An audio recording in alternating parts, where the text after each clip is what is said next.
Grandma, dinner's ready. Thanks, Tyler. I said that as I bit into the raw carrot in front of me. I hadn't eaten anything since the morning, so whether it was raw or not didn't matter to me. If I could survive the day, that was enough for me. There's one more, I'll go get it. My grandson, Tyler, said as he hurried to the kitchen. He then took another carrot from the vegetable drawer and placed it on the plate. That's when my husband, who had been away on business, came home. Hi, Grandpa. You were home early, it's not even night yet. Were you surprised? I wanted to see everyone so much, I took the first train back this morning. Tyler, you're doing great. Is that for your rabbit? No, this is just Grandma's usual meal. What? What are you saying? Following Tyler into my room, my husband exclaimed, "Kay? What are you eating?" He was instantly shocked at the sight of me gobbling down raw carrot. Rushing over, he hugged me tight. Robert! Is it really you? Of course it is, Kay. You've lost so much weight, what happened? While confused, Robert gently stroked my gaunt back. Robert! I've... My long-suppressed emotions came flooding back, and tears poured from my eyes like a flood. I am Kay, soon to be 60, a full-time housewife. This is a story from when I was 55. I have a husband, Robert, who is 2 years older than me, and a son, Alex. At our workplaces, we knew each other. My husband's company was one of the clients of the company where I worked, and he was the salesperson in charge. Back then, my job mostly involved odd jobs and serving coffee to visitors and male employees. I knew him by face and name, but we rarely spoke. That changed about 6 months after I joined the company. On one such day, as he came for sales as usual, he approached me at lunchtime. Would you like to go to lunch with me? Surprised by the sudden invitation, I was speechless for a while. Oh, I'm sorry I surprised you so suddenly. As he apologized looking embarrassed, I hurriedly said to him. Please don't apologize, I didn't expect you to ask me out. May I join you for lunch? I still clearly remember how happy he looked then, even after more than 30 years. And I, who had never been approached by a man before, was also ecstatic, a feeling I still haven't forgotten. After being asked out for lunch several times, we started seeing each other on weekends, and we officially started dating on Valentine's Day night. A year later, on Valentine's Day, he proposed to me, and we got married. Upon marriage, I quit my job and soon got pregnant with our son, Alex. Then my husband said, to make sure Kay can raise our child with peace of mind, I think we should buy a house, and he suggested buying a new house. I was thrilled with the idea of our dream home, but I was also worried that the mortgage would be too much for our single-income family. When I expressed this concern to him, he said, thinking of the home where Kay and Alex are waiting gives me the strength to work hard. Even if it means more business trips and single assignments. 6 months later, we bought the house we live in now with a 35-year mortgage. Since then, he spent half of each year on business trips. Every few years, he would be on a single assignment for up to 2 years. Although we had very little time together as a couple, the regular calls from him kept my anxiety and loneliness at bay. And the same was true for our son, Alex. No matter how tired he was, he always made time to talk to Alex on the phone. Sometimes, he would fall asleep during the calls, but Alex never got angry. Instead, he was always concerned, saying, I'm worried Dad will catch a cold. How should I wake him up in the morning? It seems that Alex was just happy that his father cared enough to call him. Blessed with a thoughtful husband and a kind son, my marriage had always been smooth sailing. Such a peaceful life changed when Alex brought his fiancée, Violet, saying, I want to introduce you to someone. Violet was a year younger than Alex and worked at the same company as him. My first impression of her was that she was cool and solid. But once she smiled, she immediately became gentle and calm, and I thought Alex must have been attracted to that about her. Soon after they married, the two started living in an apartment near our home. A year later, my grandson Tyler was born. Upon Tyler's birth, Violet left her job to become a homemaker like myself. Now the sole breadwinner, Alex, like his father, began taking more business trips and solo assignments. working diligently for the future of his family. Violet, in turn, also strove to meet Alex's efforts by managing the household and childcare alone. However, Tyler was a child who cried a lot at night. And Violet shared that caring for him alone while Alex was away was a constant battle against sleep deprivation and fatigue. Since Alex had been an easy sleeper as a baby, I honestly couldn't quite grasp the extent of Violet's difficulties. At that time, all I could do was my sympathy, saying, "That sounds tough." I also thought naively, things would get easier once he went to the preschool, so I didn't take it too seriously. However, even after going to the preschool, Tyler was so frail that he missed school due to illness for half the month. The endless cycle of household chores, childcare, and nursing left Violet completely worn out. As a result, Alex increasingly felt anxious about leaving frail Tyler and exhausted Violet behind for his work assignments. One day, when Tyler was 5, Alex called me and said that he was set for another 2-year assignment. Tyler is still very frail. Violet also looks tired all the time, so I'm kind of worried about them. Dad is often away from home for work, just like me. So I'd like to take this opportunity to move in together. I wouldn't mind it, but what about Violet? Isn't she reluctant to live with her mother-in-law? Violet agrees as well, as long as you guys are okay with it. Can you talk to Dad about it later? That night, when I discussed the idea of living together with my husband, he said, "That would be great. Actually, I've been a bit worried about leaving you alone. Remember your hospital stay?" Indeed, about 6 months prior, I had been hospitalized due to food poisoning. I was only admitted for a day for rehydration, but since then, my husband had become very anxious. Violet is reliable, so I feel I can trust her with anything that might happen. Thus, without any hesitation, we easily agreed to live together. A month after finalizing our plans, Alex's family broke their apartment lease and moved into our home. "We look forward to living with you starting today. We welcome you all so much. From today on, this is your home too, so don't hesitate to tell us if you need anything. Thank you very much." Despite there being no hard feelings, the atmosphere between me and Violet, who had only ever spent time together during holidays, was still a bit awkward.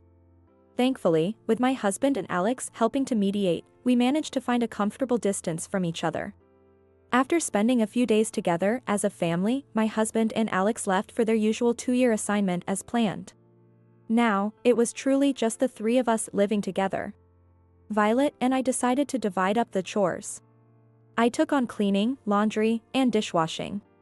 Violet handled meal preparation, shopping, and general care of Tyler. Of course, we agreed that whoever was available would flexibly handle any other household tasks or step in when the other couldn't manage.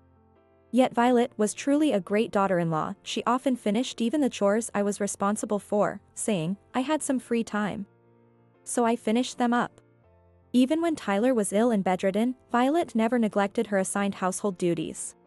After Alex had moved out for work, living almost like a single person, I mentally prepared myself, thinking, living with 3 people means triple the housework, right?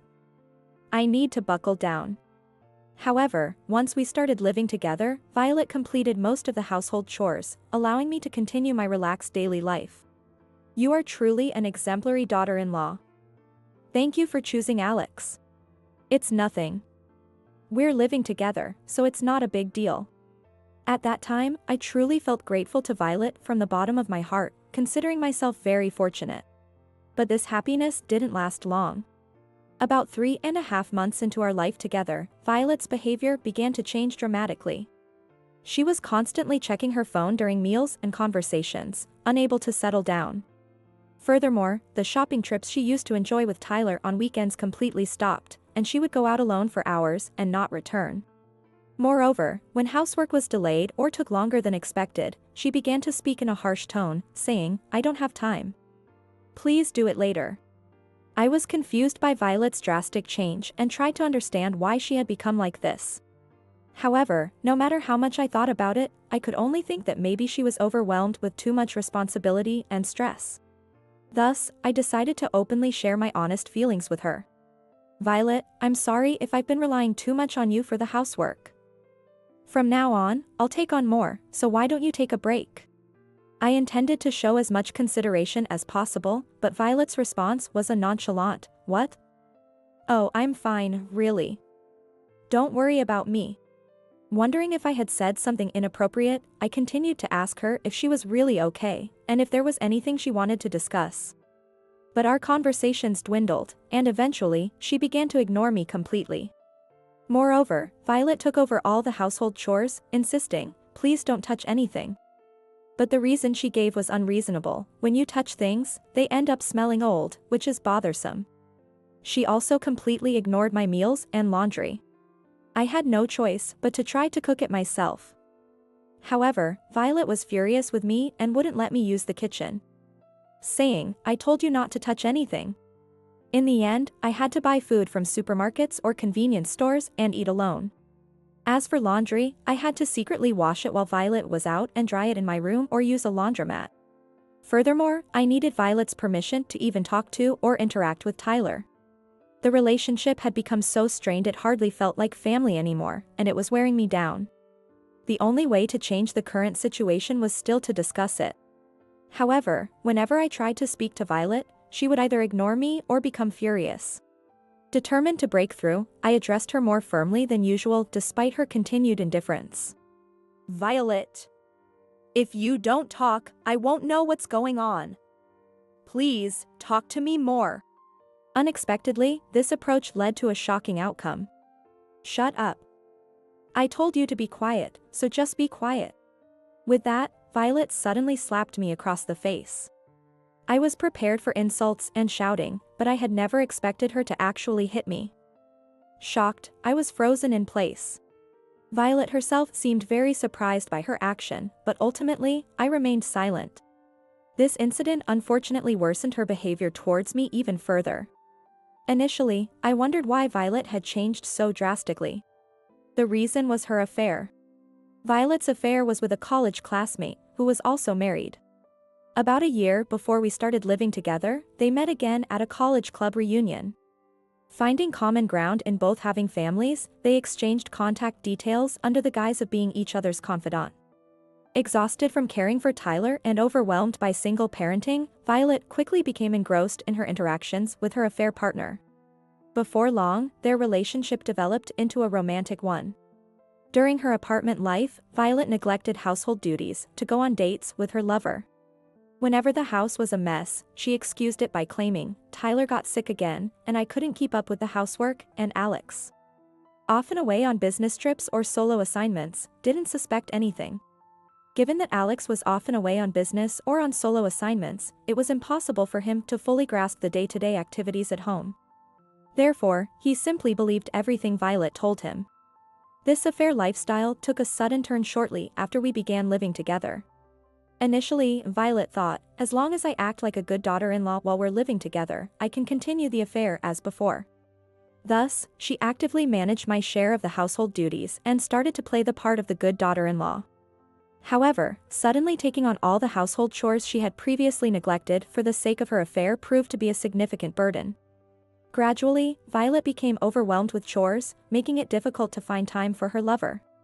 As a result, her lover's attitude turned cold, and he began to decline her invitations for dates. Her frustration and irritation from this situation were then misdirected at me. At that time, unaware of the situation, I continued to reflect on my own words and actions, constantly seeking ways to connect with Violet. Unfortunately, I kept offering words of concern that were, unbeknownst to me, misplaced. For Violet, who was struggling with her relationship with her affair partner, my attempts to help only seemed like unnecessary meddling. Undoubtedly, Violet must have been thinking, "Just leave me alone." Violet, wanting nothing to do with me, and I, desperately trying to connect with her. In such a mismatched relationship with me, Violet's frustration likely escalated further. Ultimately, this tension led to the point where she slapped me, a situation I inadvertently provoked by pushing for interaction. Violet began to harass me under the guise of a discipline following this incident. "It's your fault I have to dispose of the lunch waste, so as punishment, you're banned from shopping and going out," she declared. Then, she hid my wallet and shoes somewhere. She started giving me excess raw vegetables from the fridge and leftovers from my grandson's meals as a substitute for meals. She even prohibited me from taking baths. As a result, my body odor became stronger. Then, wearing a mask and gloves deliberately, Violet would burst into my room, exclaiming, "You stink," and push me into the bathroom to wash myself in a bathtub filled only with cold water. The gas was turned off, so I couldn't even use hot water. She handed me a ragged towel resembling an old rag, and after bathing, I was sent back to my room with wet hair. Fortunately, it wasn't winter, so I didn't catch a cold, but my body was completely chilled. This forced water bathing continued daily until Violet was satisfied. "I can't take this anymore. I'll collapse if this goes on." One day, feeling my life was in danger, I tried to reach my husband and Alex while Violet wasn't watching. Unfortunately, she caught me in the act, and my smartphone was confiscated. Moreover, as part of the discipline, I was forbidden from leaving my room. Violet changed my smartphone's password without my permission, ensuring I couldn't call for help. She even impersonated me in replying to messages from my husband or Alex, who occasionally contacted me. However, she couldn't impersonate me during phone calls. On these occasions, she would listen intently to make sure nothing suspicious was said. "How's it going? Are you getting along with Violet?" "Yes, of course. Violet is really a wonderful daughter-in-law. So, no need to worry." Desperately resisting the urge to shout, "Help me," I continued to deceive Robert and Alex. As this life continued, the feeling of deceiving my family faded, as did my desire to be rescued. I became solely focused on surviving each day. Eventually, I began to believe that it was my fault I had ended up in this situation. It's karma. Violet disciplining me is my own doing. After 3 months of such brainwashing, it was time for summer vacations. Even when I heard from Violet that Robert and Alex were coming home, I felt nothing about it. So, they're coming back. You know what, just make sure you don't do or say anything unnecessary. Saying hi to them, then stay in your room, okay? Yes, I understand. I'm sick of summer vacation being a hassle. Anyway, I'm off to do some grocery shopping for dinner. Violet complained as she left to prepare for the evening meal for Robert and Alex. At that time, I followed her instructions and stayed confined to my room. I'm so hungry. Glancing at the clock, it was nearly noon. Like usual, I hadn't received breakfast, so I anxiously awaited the meal Tyler would bring me. "Grandma, it's time to eat," Tyler called. "Thank you, Tyler," I replied as I bit eagerly into the raw carrot he placed before me. With each bite, a crunching sound echoed in my mouth, tasting only bitterness and astringency. Yet, it was still far better than having nothing at all. "There's one more left, I'll go get it," Tyler said as he dashed back to the kitchen. He then took another carrot from the vegetable drawer and placed it on the plate. Just then, my husband returned home unexpectedly. "Hi, Grandpa! You were home early, it's not even night yet." "Were you surprised?" "I wanted to see everyone so badly I took the first train back. But look at Tyler, doing such a great job. Is this for your rabbit?" "Not for my rabbit. It's just Grandma's usual meal." "What? What are you talking about?" Following Tyler, Robert hesitantly opened the door to my room. "Kay, what are you eating?" Seeing me gobbling down raw carrot, his face expression froze in shock. He rushed over and hugged me tight. "Robert! Is it really you?" "Of course." "Kay, you've lost so much weight, what happened?" While confused, Robert gently stroked my emaciated back. "Robert! I have to tell you." My suppressed emotions suddenly returned, and tears flooded from my eyes. Through my sobs, I told him about Violet's discipline. Shocked by the inhumane details, he was speechless. After I finished, he exploded, "Such things are unforgivable," and vowed, "She will be punished." Then, turning to Tyler who was nearby, he said, "Listen, Tyler. Grandpa is going to give Mommy a surprise. So you shouldn't tell her that Grandpa is back, okay? Can you keep that secret?" "A surprise?" "Yeah, I got it." "I won't tell Mom," Tyler replied before heading back to the living room to continue watching TV. Meanwhile, Robert stashed all his bags into the closet, took out his phone, and waited inside for Violet's return. Minutes later, with heavy footsteps, she came home. She roughly placed the shopping bags in the kitchen, ignored Tyler, and rushed straight to my room. Damn it! Why haven't I received a reply? I'm so frustrated, she exclaimed as she began throwing cushions on the floor at me. It's all your fault. Why did you agree to live together? Normal people would say no. You're so selfish. Take responsibility, she yelled furiously. As usual, I sat quietly, enduring the barrage. I knew if I remained silent, Violet would eventually get tired and leave the room. But today, Violet was different. I'm really sick of having to take care of them for a week on top of it all. Your husband and son, right? Turn them away or do something. You worthless piece of shit, Violet exclaimed as she grabbed a cloth hanger nearby. She raised it, aiming to strike my head with force. Overcome with fear, I instinctively ducked. In the next moment, a loud voice shouted, "Stop," and Robert burst out from the closet. Wait, what? Robert, why? He rushed to my side, shielding me while glaring fiercely at Violet. In a tone I had never heard him use before, he demanded, Violet, what is going on here? This is, so, I'm a little frustrated, she stammered, quickly hiding the cloth hanger behind her back. So you think it's okay to throw things because you're frustrated? He asked pointedly. She looked away, her eyes darting around. Well, it slipped out of my hand. Or rather, it just happened, it was an accident. So, basically. Her excuses left Robert exasperated, and he sighed in disbelief. Right then, he called the police. When the police arrived, he presented the videos he had secretly recorded of the discipline as evidence. As a result, Violet was arrested on the spot for suspected domestic violence. Silently, Violet got into the police car. But for a moment, she looked back, her eyes filled with hatred and bloodshot. Watching her, I felt a deep chill. Her face seemed almost demonic. How could someone who was such a good daughter-in-law turn out like this? At that time, unaware of the affair, my mind was filled with questions and regrets. As the police car disappeared, Robert sighed heavily and then made a phone call. Hello? Alex, where are you right now? The person on the other end of the phone was our son, Alex. Now? I'm about to switch trains. Is everything okay?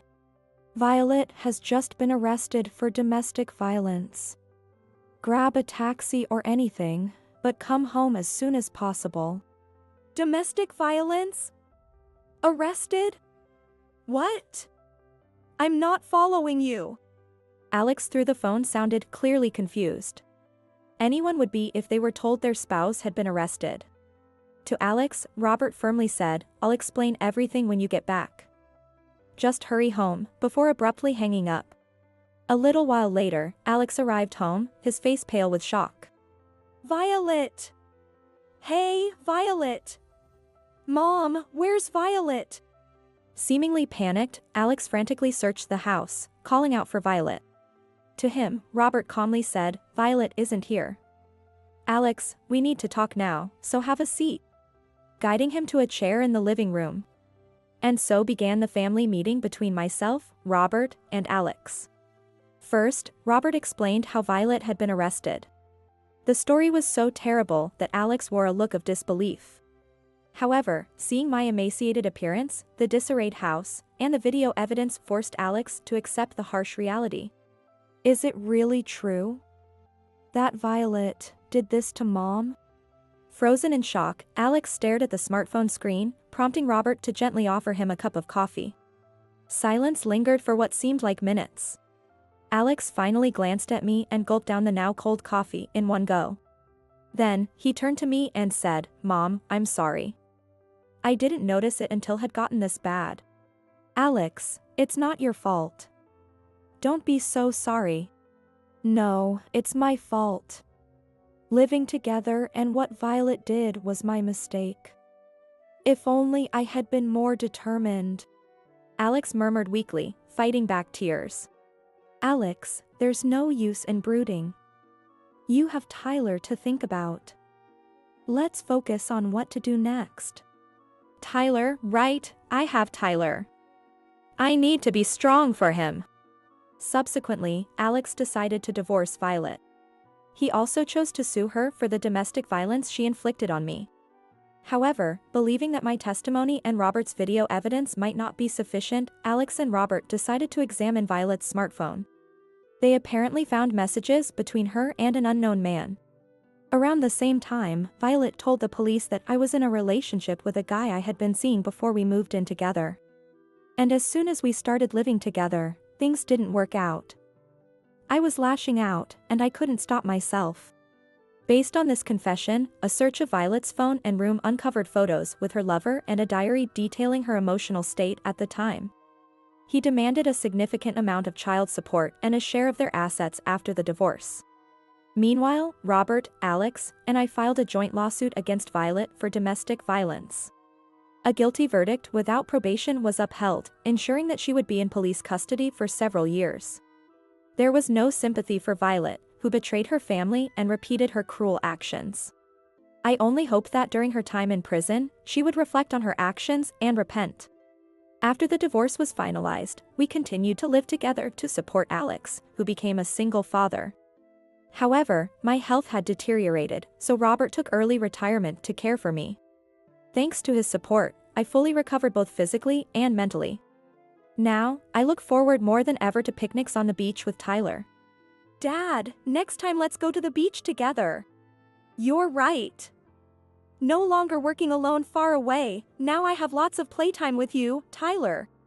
Alex said, hugging Tyler tightly. That reminded me of my husband when he was younger, warming my heart immensely.